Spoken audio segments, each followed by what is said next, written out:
Mr. Carlos Massieu. You have the floor. Thank you, Mr. President. Mr. President, distinguished members of the Council, thank you for this opportunity to present the latest report of the Secretary General on Colombia. I welcome the participation in today's meeting of Foreign Minister Carlos Ruiz Massieu and Presidential Counselor for Stabilization and Consolidation Emilio Archila, and thank them for their support to the work of the UN verification mission in Colombia. Mr. President, the peace process has continued to move forward through a challenging period since the last briefing. 2 years after the successful conclusion of the laying down of arms by the former FARC-EP guerrilla, the vast majority of former fighters remain engaged and committed to the peace agreement. Thousands of former fighters are pursuing academic studies, receiving vocational training, participating actively in cooperatives, and are employed in activities related to the peace agreement. More than 3,500 combatants are involved in collective and individual productive projects, ranging from agricultural ventures to clothing manufacturing to ecotourism.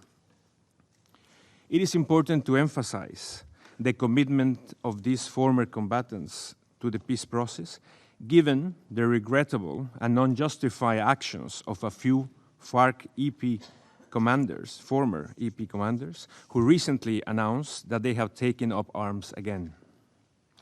I would like to recognize the swift and categorical rejection of these actions by all sectors across the country, including FARC political party, which has expelled those who took up arms again, and certainly by President Duque and his government.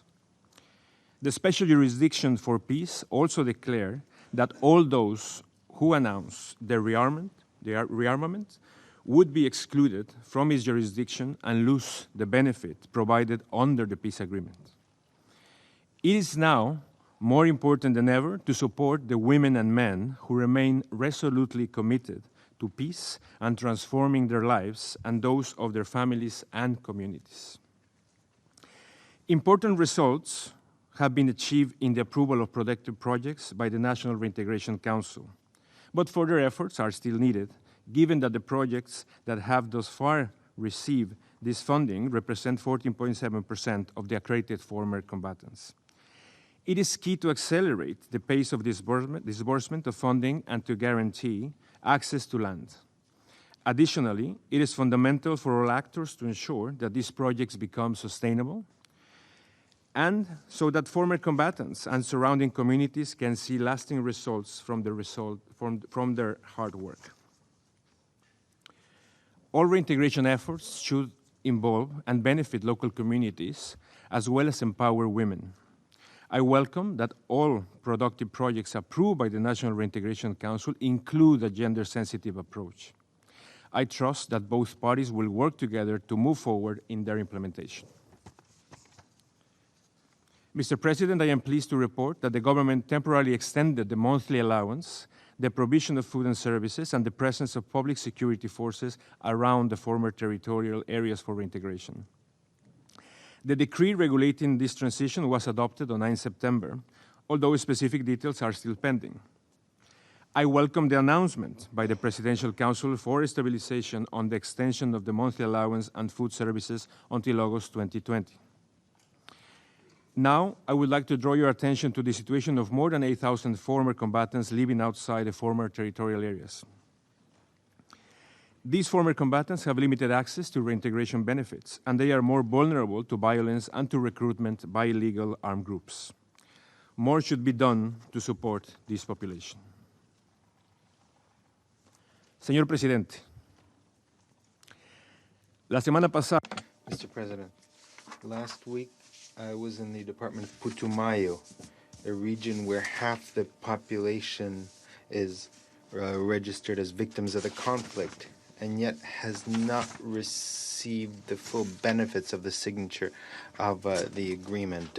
I had meetings with various social leaders, and it was very inspiring to see the courage and the strength with which they are exerting leadership for their communities and working for peace in their areas in spite of so many obstacles and threats against their lives. The situation of these admirable women is the reflection of the situation of thousands of leaders, men and women, defenders of human rights, and also of communities that continue to be victims of violence. In this visit and all my visits to those territories, I heard the same messages. The communities are demanding development, basic services, security, and economic opportunities through a holistic presence of the state. Furthermore, they are requesting immediate impact strategies to improve the protection and security of their regions, hand in hand with the local communities and authorities. This is without a doubt the main promise of the peace agreement. Now, part of the solution to tackle this worrying situation is in the responsibility of the National Commission of Security Guarantees, which was convened by President Duque in August, and its task is, with inputs from civil society, to define public policy to dismantle criminal organization and their support networks. It is essential that the discussions in this framework are conducted regularly and that their decisions are translated into concrete actions in the short term that protect the communities and further bolster the institutions of the state in the zones that are affected. Unfortunately, I must report that attacks against former FARC-EP combatants continue to be of serious concern.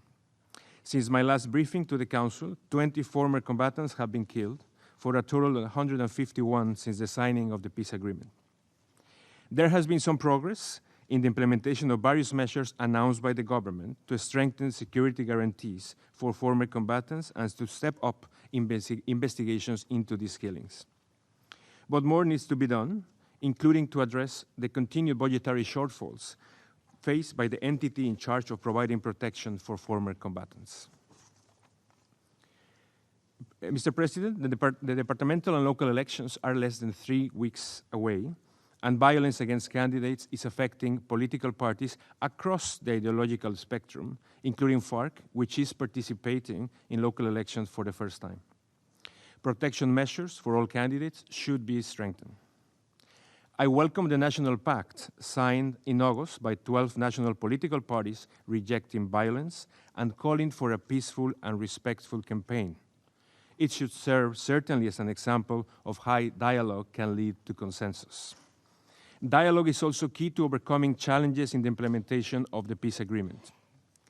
I encourage the government, FARC, to continue to engage constructively as shown in their joint visits to the former territorial areas. In the same spirit, I hope they make increased use of the architecture established by the peace agreement for this purpose, especially the Commission for Follow-up, Promotion and Verification of the Implementation of the Final Agreement, CCB. Constructive dialogue that is inclusive of FARC should also be reflected in any further discussions on reforms related to provisions of the peace agreement, to the extent that these continue.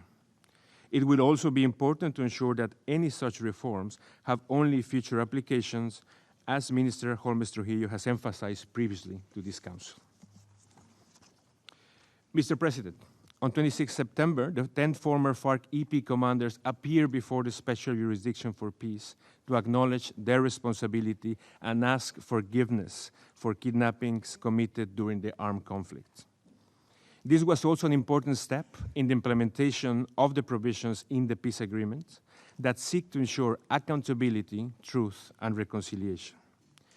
This willingness of Colombia's victims to embrace forgiveness is inspiring. The Truth Commission, in this regard, plays an essential role in fostering truth and reconciliation by bringing the victims to the forefront. Victims must continue to be at the center of the peace process. Mr. President, this is a precious opportunity to put an end to the recurrent dynamics of violence in Colombia. The United Nations remains convinced that the way forward is through a comprehensive implementation of the final peace agreement. Advancing rural development and political participation, just to mention an example, is as important to consolidating peace as reintegrating former combatants. This is a conviction that I have heard repeatedly in the rural areas of Colombia, from community activists to local authorities to peasant women to indigenous leaders.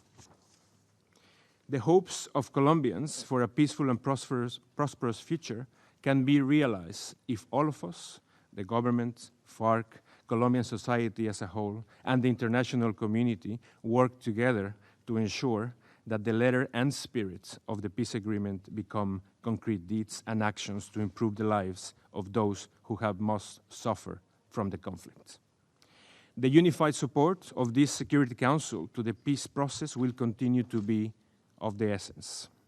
The verification mission, along with the United Nations country team, which has played a key role in supporting different aspects of implementation, are ready to continue doing their part to help consolidate peace. I thank you, Mr. President. I thank Mr. Massieu for his briefing.